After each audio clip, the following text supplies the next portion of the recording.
Good morning, guys. We went to the Chita. So today we're holding on chapter 42, verse number 19.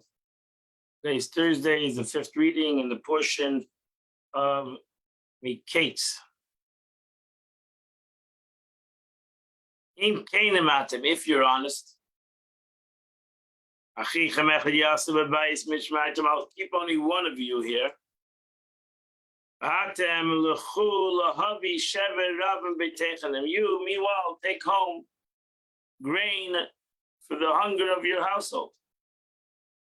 Rashi says, in which you are a prison now. Go to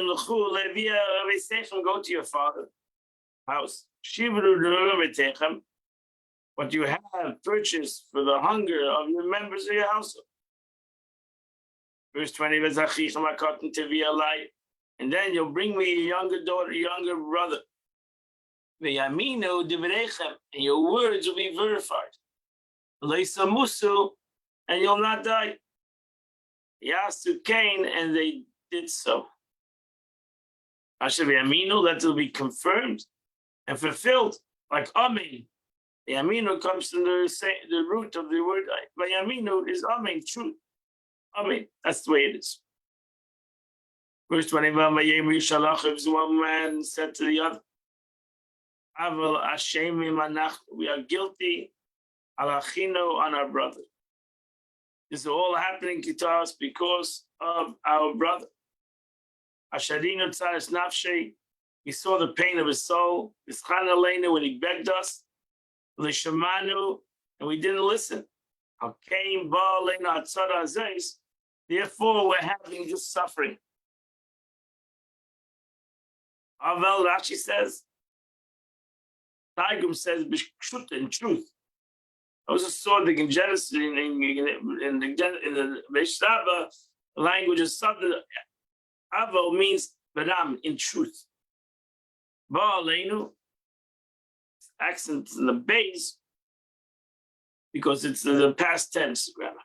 Verse number 22, and Reuven told them, saying, I told you. Lamer is saying, do not sin against this child. Slad. And you didn't listen to me. And his blood too is being demanded.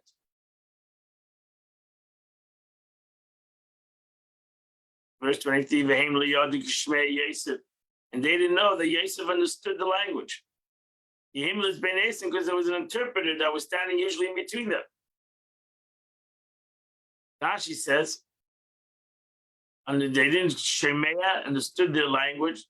They were speaking in a manner of his presence. They were speaking in Hebrew.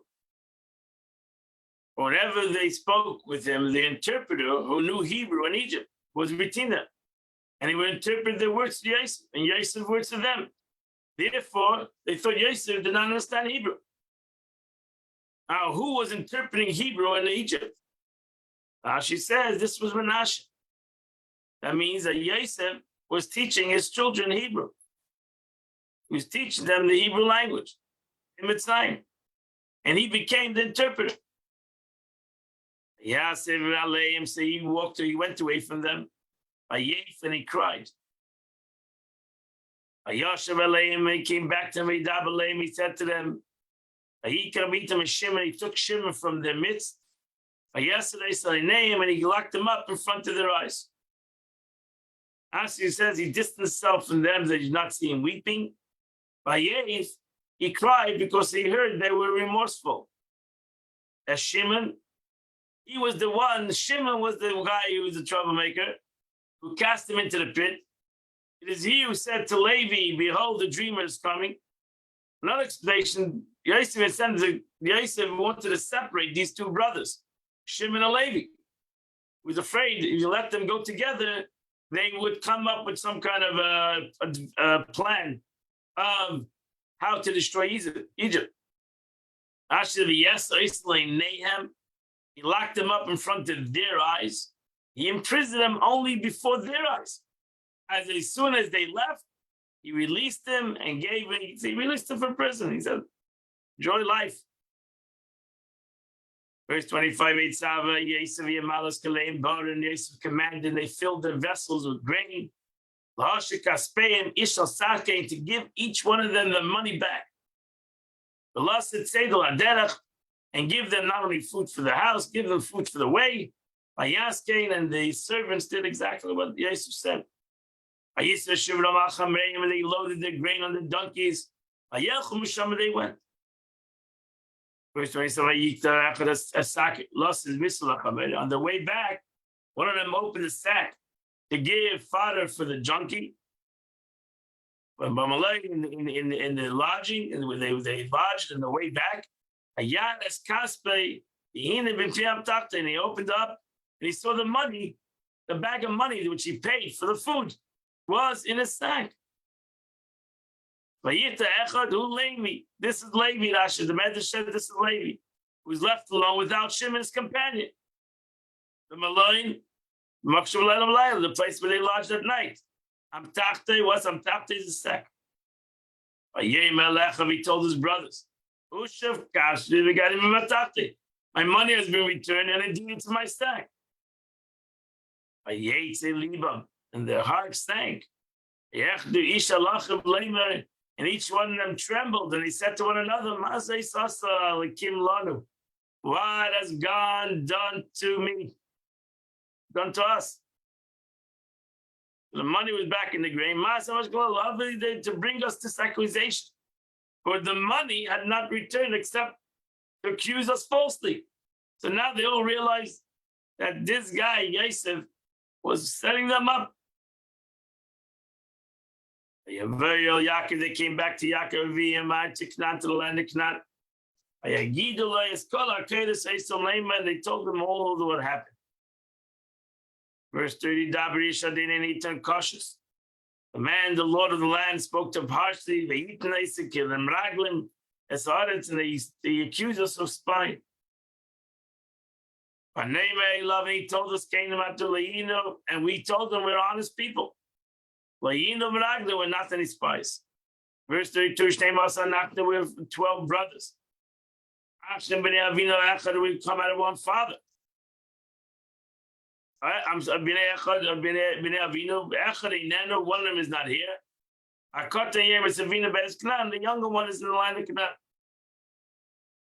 The man told us, Adniad is the Lord of the land, told us, which this I'll know, you're truthful. I'm going to keep one of your brothers. I said, and I'll give you food for your family and go.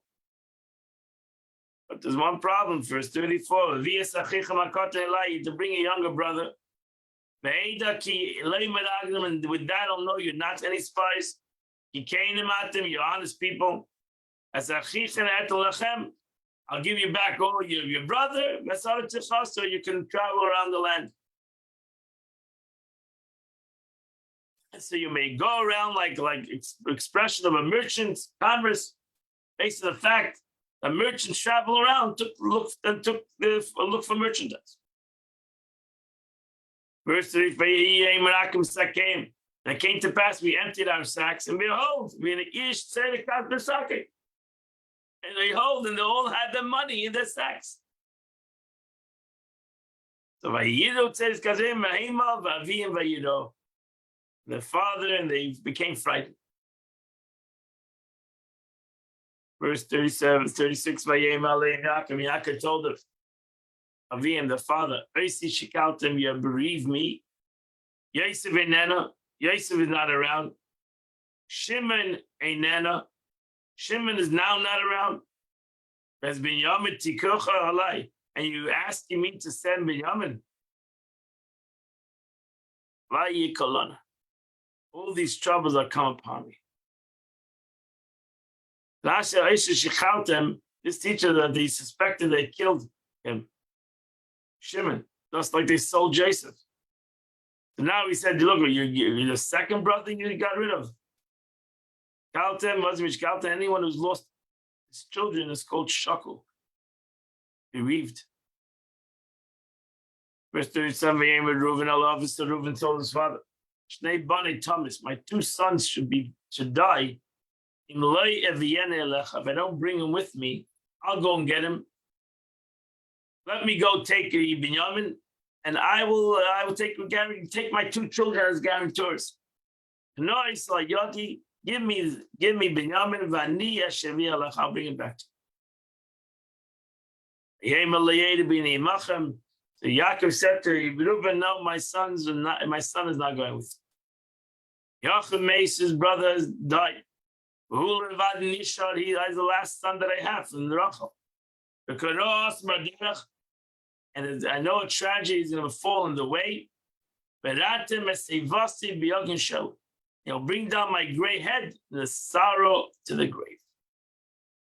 Hashem did not accept Reuben's offer. He said the firstborn is a fool. He offers to kill his sons. Are they his sons and not my sons? These are my grandchildren. Why would you say such a thing? You're giving me your 2 sons, they should die. What kind of ridiculous statement is that? Only in chapter 43, verse number 1. Barav covered bodies, but the land, but it started to get hunger was severe in the land. Verse 2, Vahi kashakila le'echo, when they came to pass, when they finished the food. Sheva Haman saying they finished all the grain that they brought from Egypt. Ayim aleim avim, the father said to them, Shavu shivu l'nematecho. Go back and buy food. Kashakil le'echo. Yehuda said to them, listen, wait till the old man until there's no more bread in the house. Let's not argue with our father. He's an elderly man. Let's wait till there's no food, and Yaakov will come back, and we'll renegotiate. Shakila, they stopped one route, had suffix, when they finished. Kila is a concept of when there was no food left. Verse number 3, I love Yehuda Lema. So Yehuda told his father, the man warned us repeatedly. He told us, do not see my face. Eat them without your brother with you. Ash says, Haid, an expression of warning. A double expression. And Ashi says, you should not see me without your brother being with you. Uncles are rather except when your brother is with you. He explained the verse according to the context, but he was not precise in translating in accordance with the language of the verse. Verse number 4, if you send your brother with us, Neda. No, there's no option. When Nishbalecho, you give us Binyamin, we'll go down. If you're not giving us Binyamin, you're not allowing Binyamin to go down, we're not going down. Because the guy warned us that we should not see his face. Without your brother with you. So Yisrael said to his son, why did you harm me? By telling the man, you have another brother. You just said the man asked us. Law knew about Lamadtenu, he asked us about our family. He was asking us if we have a father, if our father's alive. You have a brother. He asked all questions. But we told him the truth. Would we ever thought for a moment, why would we think for a second that he would ask us to bring it down to our brother? Now she says about our lineage, drastically explains, even the matters of our cradles, he must have knew. He was so interested in the family, he knew all the details. So we told him that we have a father and we had a brother. According to his question that he asked, we were compelled to answer. That he would say, he is expression of him, expression of Asher, that hence, this is one of the 4 usages of the word ki, like him. ad im until Yem Yehuda Yisrael. So Yehuda told his father, Yisrael his father, Shilcha nariti, send the son with me. And we'll go up and we'll go. Benichia and we'll live, and will not die. Gam anachnu also gam ata, you will not die. V'gam tapein al tshuva. She says, Benichia, a Holy Spirit flickered within him. Through this trip, his spirit was revived. Benichia. Let's say the spirit of Yaakov was revived. So this, he said, a prophecy that don't worry. This trip is going to bring life. V'lei namus, and hunger. As for Binyamin, we're not sure whatever he will be sized, he will not be sized. But all of us will certainly die of hunger. So therefore, you're holding back one child, one son, and you're ready to give up all life for this situation. Maybe the guy will keep him, maybe the guy won't, but over here, sitting over here, is going to bring death, not only to him, but to everybody. And therefore, I guarantee him.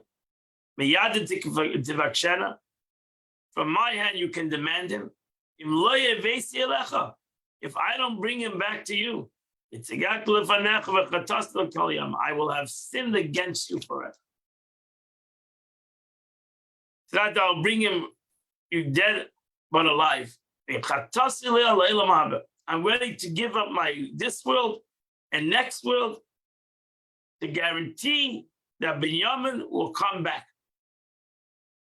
His mamanu. For if we are not tarried, we'd have already returned twice. We could have gone already twice to Egypt already. So because of you, you have already returned by Shimon, and you would have suffered all these days. What your suffering is because you are holding back from letting us go down to Egypt. Yisrael. So Yisrael said, Avim the father. Cain, if so, this you got to do.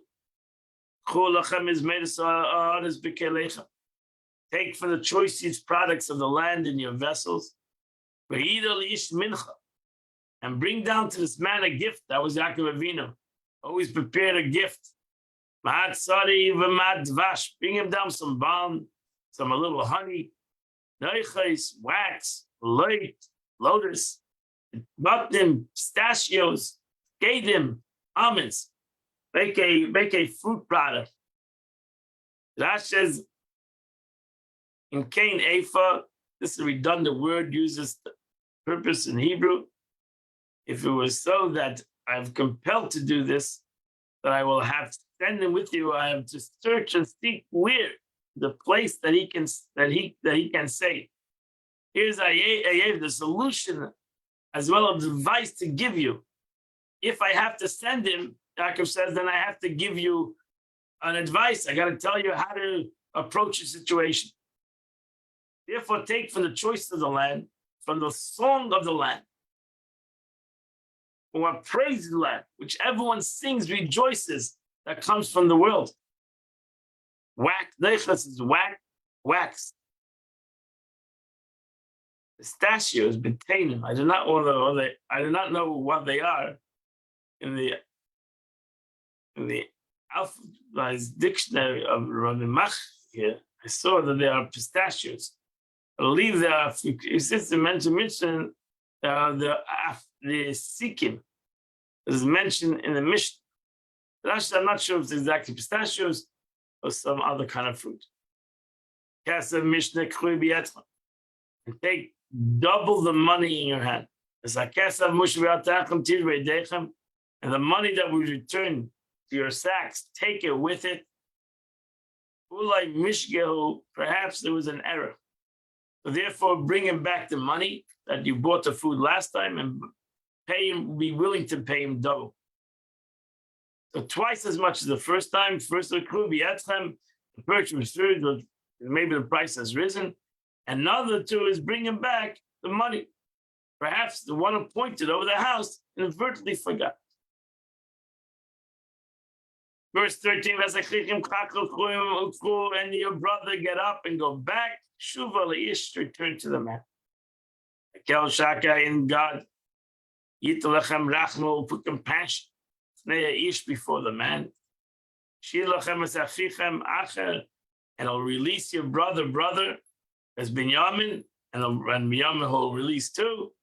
Ani kasher kashalti chashalti. I'm bereaved. I am bereaved.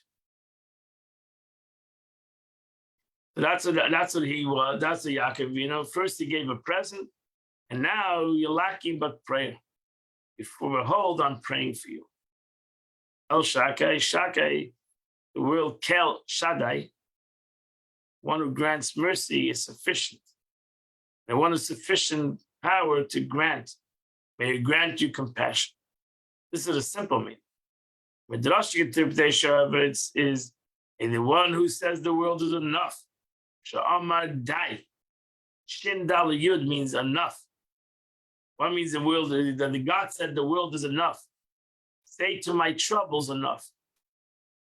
For I have enjoyed tranquility because I have not enjoyed tranquility since my youth. I endured the troubles of Laban, who tricked me, pursued me, and desired killing me. The troubles of Esau, who wanted to kill me. The troubles of Rachel, who died in childbirth. The troubles of Dinah, who was violated and kidnapped in Shem. The troubles of Joseph, who disappeared. The troubles of Shimon, who being detained in Egypt. The troubles of Binyamin, who demanded that I send him. This is all tzaddis. I've been having tzaddis all my life. So may God, who said the world is enough, should say my tzaddis is enough. Shilach lachem. He will release you. Taigam renders the meaning that he will release him from his bonds. Expression similar, I shall let him be free. So release as Achichem, your brother Shimon. Acha.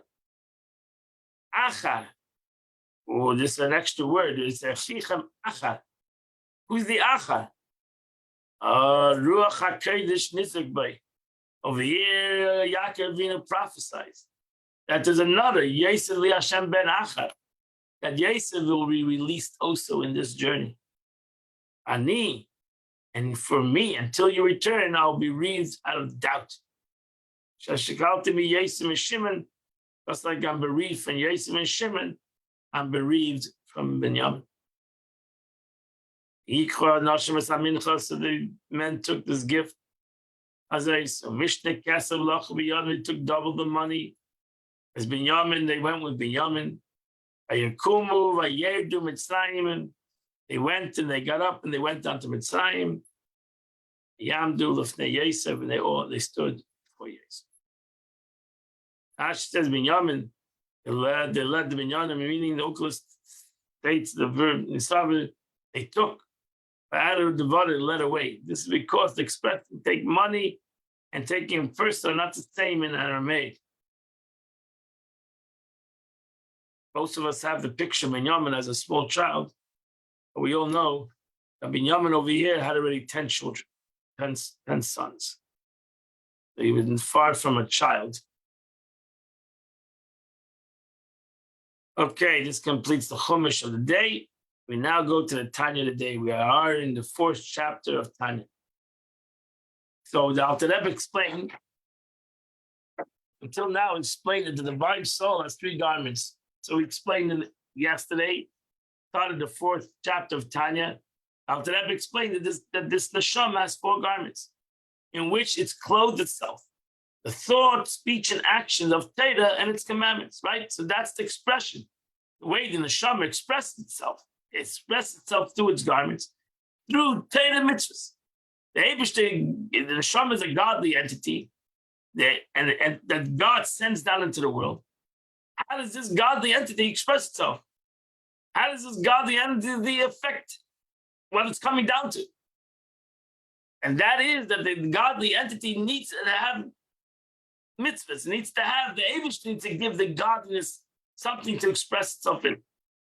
That's the machshava diva ma'isa for the godly soul of thought, speech, and action in the words in the learning of Torah. That means, in essence, we're comparing mitzvahs to a garment. The Alter Rebbe now goes on to state that this, unlike physical garments, which are less important than the wearer, self-understood, a garment, if we're comparing mitzvahs to a garment, then a garment and to the person, it's more important the person than the garment. Thus, wearing the garments, meaning thinking and speaking the words of Torah and acting the performance of commandments, elevates the soul to a higher level, because the garment, for since Torah the commandments are one with God, the Jew, by donning these garments, putting on these garments of Torah and commandments, ought to become united with him. So even though I'm calling them garments, even though we're calling them that they're garments, but stay connected to a higher place. Because the garment, what is the garment? What these garments, not like the analogy of garments of a person is just an analogy. But these garments that God gives in the Shema comes from the Eibush himself. These garments are Torah mitzvahs, which is the will and the wisdom of God. And that's why, since they are part of God, they have the capability to elevate the soul. But that's what he says. These garments, deriving from Torah and its commandments, even though they are called in Kabbalah garments, for the nefesh, ruach, neshama, for the soul, they are the garments of the soul. You nevertheless, their quality, the quality of these garments, of Torah and mitzvahs,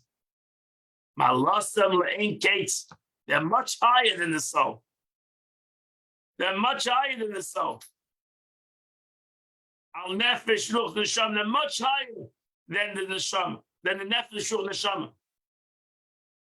Maybe they're not as high, the chiddush of a nefesh, the oneness of the soul. But they're much higher than the nefesh, ruach, neshama, in 3 levels of the soul that are in the body. As the Zayah writes, the Torah and God is one. The Torah and God is one. What is the meaning of the Zayah?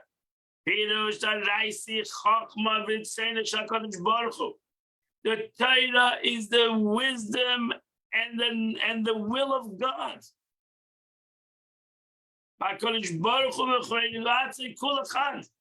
And you cannot separate. Remember the Rambam, he's going to say it, repeat it again now. You cannot separate God from his wisdom.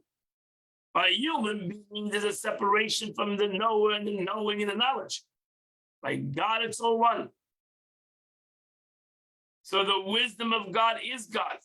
And God is his wisdom. You cannot separate it. Separate, when you start making compartments in God, then then we don't know what God is. God is infinite, and everything is within him. And he is the knower, he is the knowledge, he's what's known. So the wisdom of Torah expresses God's wisdom, in particular application of the law, whether or not a particular application expresses his will. God says, a cow is kosher, and a pig is not kosher. Why? That's the Eibush that wants. Not that a cow is better than a pig and a pig is better than a cow. That was the will of God. It is one with his glory and his essence. The will of God is God. The wisdom of God is God. As the Rambam writes, he's the knower and the knowledge and the known. It's explained in the beginning, chapter 2 of Tanya, in the name of Maimonides. And we established there that everybody agrees to that concept. That the 3 aspects, separate, distinctive in terms of human intellect, are, as they relate to God, one and the same entity. They're all godliness. Now, self-understood, this is important, because this is the struggle we have. That the Torah and mitzvahs are not something separate, chas v'shalom, from the Eibush. And the wisdom, you can even say that the wisdom of God is not God. Therefore, the Zohar writes, you cannot separate, and the Rambam writes, you cannot separate God from his wisdom. So the Torah being God's intellect, and thus one with God himself. And when a Jew understands and unites with himself with it, he unites with God himself.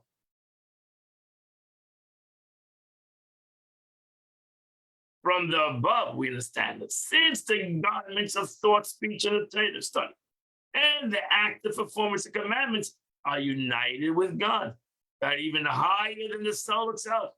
And that's why the soul is elevated. The soul is united with God through that mitzvah. Is elevated into a greater extension than he was before. So this spirituality of the soul comes even higher through him doing a mitzvah. That's why the soul comes to the world. However, the question presents itself: how can it be said that the understanding of Torah, one's comprehension of God's wisdom and will, when God's wisdom, like God himself, is infinitely beyond man's limited comprehension? So how is it possible to say God and his wisdom one when God is infinite and the wisdom is not infinite?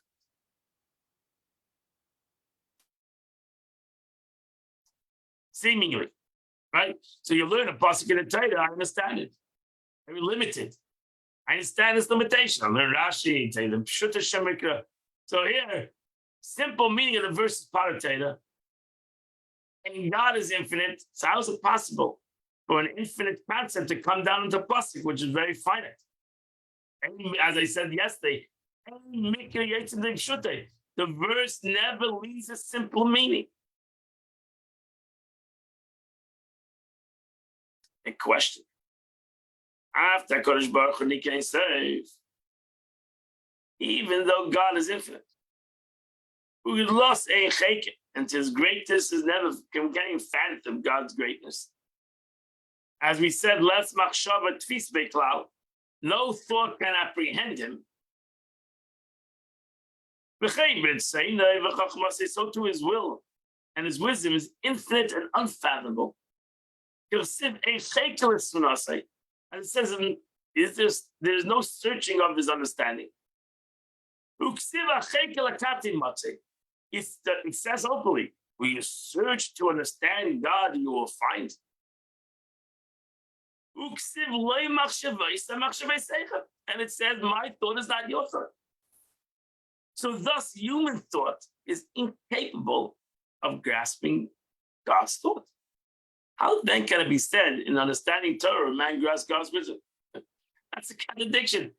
Then it says, when you learn the Chachma of the Torah, you're grabbing God. So I could grab God. Could I grab God? Or could I? If I understand the Torah, I understand the verse. I'm not learning Chumash not to understand the verse. I understand the verse. I got the picture.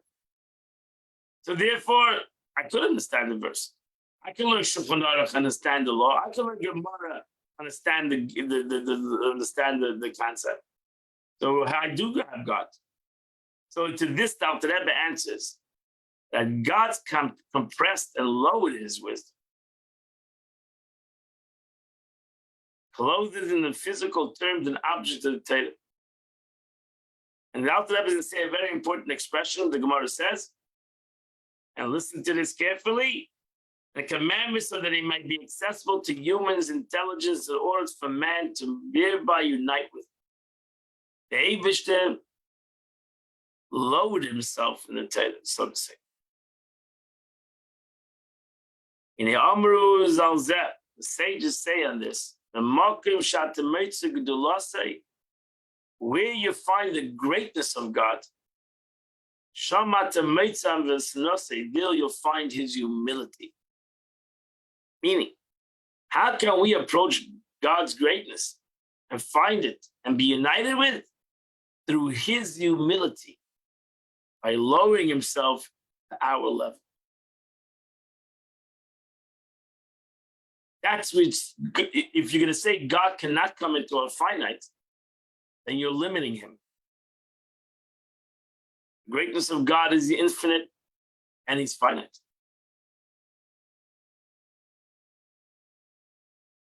And actually, where do you see the greatness of infinity that can be finite? So where do you see the greatness of HaKadosh Baruch Hu? What we just did today, we learned a passing of Chumash, and that was a statement of God Himself. And we understood the pasuk. We understood the pasuk before Rashi, and then Rashi gave us even an explanation to the pasuk.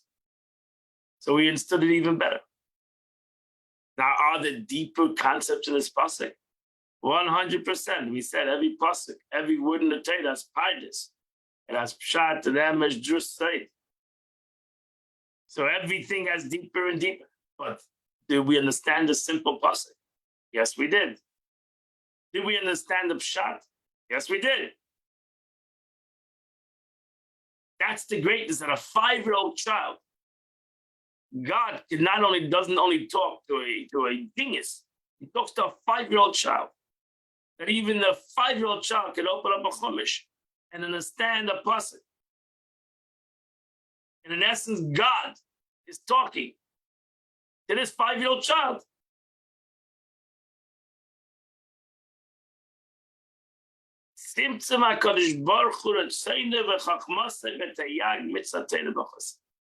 God compressed His will and His wisdom into 613 commandments of Torah and all.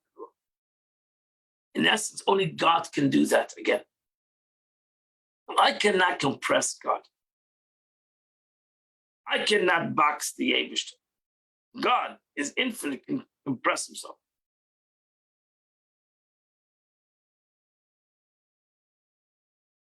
So as mentioned above, the logic of the law presented the divine wisdom and the ruling divine will. And the letter combinations, Torah, Nevi'im, Eksuvim, very letters in the words of Scripture contain God's will and wisdom. Wherefore, even one who is ignorant of the meaning fulfills the precepts of the Torah by studying precepts of Torah studied by merely reciting them.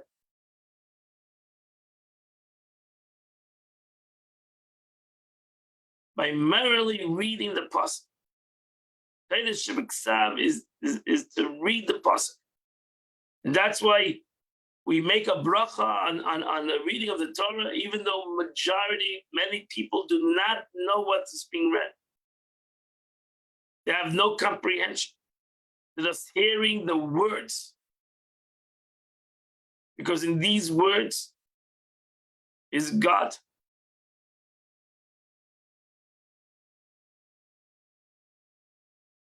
And there's a mitzvah to say the words of HaKadosh Baruch Hu. Say the words of God. Now you go with the Rosh Hashanah. And God's will and wisdom has also contained the exposition and these verses found in Haggadah, the Medrash of our sages. That's why Rashi brings down the Medrash. The Haggadah, the Homiletic. They should call neshama, ruach, nefesh, beguf adam. The Eibishter came down in a pardis, shat, remes, drus, soid, so that every soul, or even the lower levels of ruach, nefesh, even the nefesh, which is the pasuk, the ruach, the neshama, all levels of the Torah in the soul itself, situated as the human body, be able to grasp them within its intellect. God wanted that every single person, a 5-year-old child, somebody that is a 5-year-old child in an intellect, will be able to open a chumash and learn. Learn it in its simple. Learn it in its drush. You have that capability. Learn it in its remes. Learn it ultimately in its sight. Every person should have a capability to learn Torah. It's not an exclusive book. Only God can come and give and humble Himself, so to say, and come down that every single human being should be able to connect himself to. And again, not about learning Torah only for the concept to know what to do and not to. This is the concept of connection. I want to connect to God. God gave us the ultimate tool of connection. And that's why it says, "V'gisa b'yom v'layla." Learn Torah by day and by night. Learn Torah whenever you can. It's not hard. I'm not asking you to learn if it's hard. Leviticus, it's hard to learn Gemara, hard to learn Chassidut, but it's hard to open up a Chumash and learn a pasuk, learn a Rashi. If you have the capability, go a little more step further. Learn a Nesser, learn a Rashbam, learn a Kli Yakar. Everybody can do that, and everybody should do that.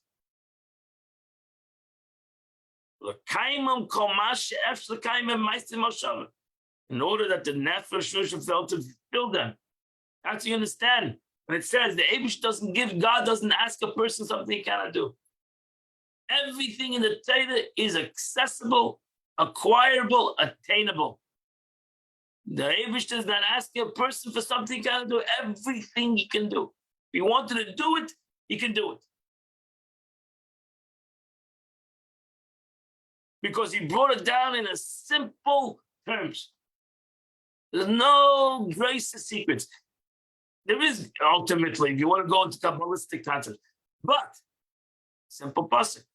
It is very clear. That's why we call it Shulchan Aruch. We call the Jewish Shulchan Aruch. It's called the Teset table. There's no secrets. It says very clear exactly what to do. Nothing is written in codes. Torah is written very, very clear. Like Deizet is slavish, because the Eibishter wanted that we would connect himself, we would garment ourselves and make this garment is the connection between our soul and God. And he wanted us all to have these garments of machshava, dibur, and ma'aseh. He wanted each and every one of us to have a garment. Not that you have to be a special person, a great tzaddik to have this garment. He wanted every person, man, woman, and child, should have this garment. Self-understood, as he grows, the garment grows with it. And as he, like a regular garment, you change your garments. Your child, you wear one size, you grow, you mature, you start wearing other sizes, etc., etc. Torah grows on you. That's why you look and pick your others. 5 years old to the Mikra, to Pasek, 15-year-old to Gemara, etc. And that also doesn't mean only in age, but in self-development. You start off with the Pasek. Grow, keep on growing, keep on developing your intellect,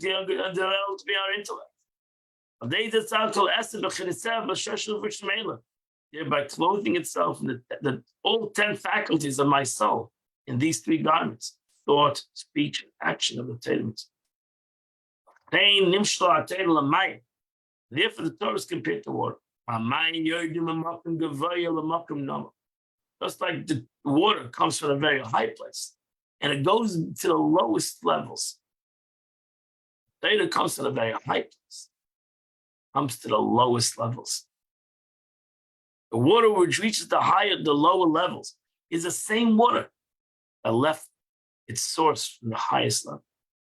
Unlike light, for example, which also travels from its source, but in whose case it is not the source. The luminous body itself is transmitted, but only a ray of it. And unlike intellect, which can also be communicated from one person to another, but whose case too is not the source, the teacher's mind itself that transmits itself to the lower level. But the idea, the product of the source, Mayim, is the water. It's not a ray from the water that comes from a higher place. It's the exact same thing that was in the higher places now has come down to a lower place. That's the greatness of Torah. Torah came down from God. It's the wisdom of God, which God's wisdom and God is one, and it's right in front of you when you open a Chumash. Kachatera yardim amakum kaveda. So to the analogy of water, the Torah descended from a place of glory, off the spiritual plane, which is the source. Which is the wisdom, the will, and the wisdom of God. But I say, again, God and His wisdom is one. Less machshava v'tisrei klal, and you can't really comprehend Him.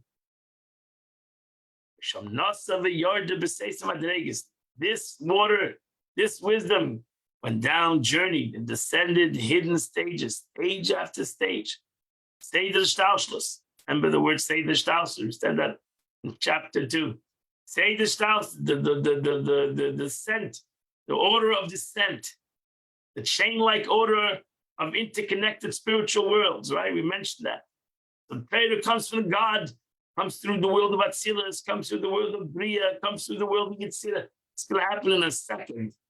Comes through the world of Bria, comes through the Yitzhira, comes through the Yitzhira, and then it comes in. Till it clothes itself in material matters to this world. Which is the majority of mitzvahs. To call them all and their laws. So nearly all mitzvahs involve material objects. Tzitzis comes from wool, tefillah comes from leather, and so on. Even the spiritual mitzvahs involve material objects in their halachas. The laws govern the practical application. For example, the mitzvah of loving oneself. Although essential spiritual to love, mitzvah it consists of an emotional love, demands that one's aims his fellow. So therefore, there's laws of love. What does it mean to love somebody else? It means to love somebody to help him, materially, financially. These being concrete material expressions of the spiritual mitzvah. You're just going to live in a world of love, and we're not going to do something to help somebody, then it's never going to be physical. So there are ramifications to a spiritual mitzvah. And what's the ramifications? That in the aspect of love, that we help somebody. If we don't help anybody, then it's not real love. And then ultimately, the wisdom of God came down into a Torah skull. The Torah clothes itself material object, which is the mitzvahs are performed, and also the physical letter combination written in a book. Namely, we have the 24 books of the Torah, Tanakh. As mentioned above, the letters and words contain the wholeness of God's will and wisdom. These are the words of God. I can read it.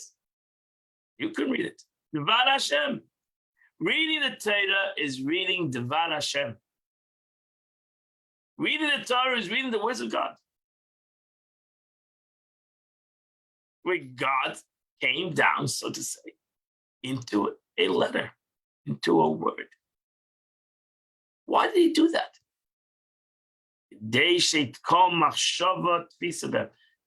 Torah went this great descent. We know it's wrote down the Medrash says Torah was written thousands of times, thousands of years. It says before actually creation of the world. That even Moshe Rabbeinu went to receiving the Torah. When it says Moshe Ibel Torah, means that the Torah was there. He came to receive it. That even the Malachim said, no, why would you give the Torah to the world? And Moshe Rabbeinu responded, do you have a father and mother that you need to have kibbud av v'eim? That means there was a concept in the heaven, in the upper spirituals of kibbud av v'eim, even though there's no av v'eim before the creation of Adam and Eve. But the Torah was written in a very, very particular way of a father and mother, kibbud av v'eim. So the Eibishter wanted that, yes, that a person that has a father and mother will read this Torah and it will say, kibbud av mitzvah. The Torah will tell you, God will tell you, Kibud Av V'Em, honor your father and mother. Don't kill. Is there such a thing as killing Lamaila? Don't kill. Don't steal. So this Torah that was before the creation of the world, that is higher than everything, higher than the whole world, comes down ultimately in a pashta mitzvah. It's unbelievable. And God Himself tells a person, don't steal, don't kill, don't do adultery. Those are the 10 Commandments even. So the Torah went to great extent so that every human thought to be able to grasp them, so that even speech and action, which are the lower level of thought, to be able to grasp them, God's will and His wisdom, and clothe themselves in them by performing the commandments, performing the commandments of speech and action. So by me speaking words of Torah, by me thinking words of Torah, by me actually doing, I push it, the Torah garments me. You'll see the Alter Rebbe will continue next chapter that the greatness of learning, what's the greatness of learning? That not only the Torah over here, the Alter Rebbe says the Torah garments me. The Torah surrounds me and elevates me. And I also, through wisdom, surround the Torah. The Torah surrounds me, and I surround the Torah. Beautiful, beautiful ending of the 4th chapter of Tanya. Today is the 28th day of the month, which is chapter 135 to 139 in your Tillim, chapter 135 to 139. If you do the Tillim, you do the Chitas of the day. I invite you all to a beautiful Sikh of the Rebbe, made Shem at 10 a.m. We will learn together over here, either at Chabad or on this Zoom number on Torah Direct. And I hope to see you all Shem today at 10 a.m. If not, see you tomorrow, 8 a.m. We'll continue.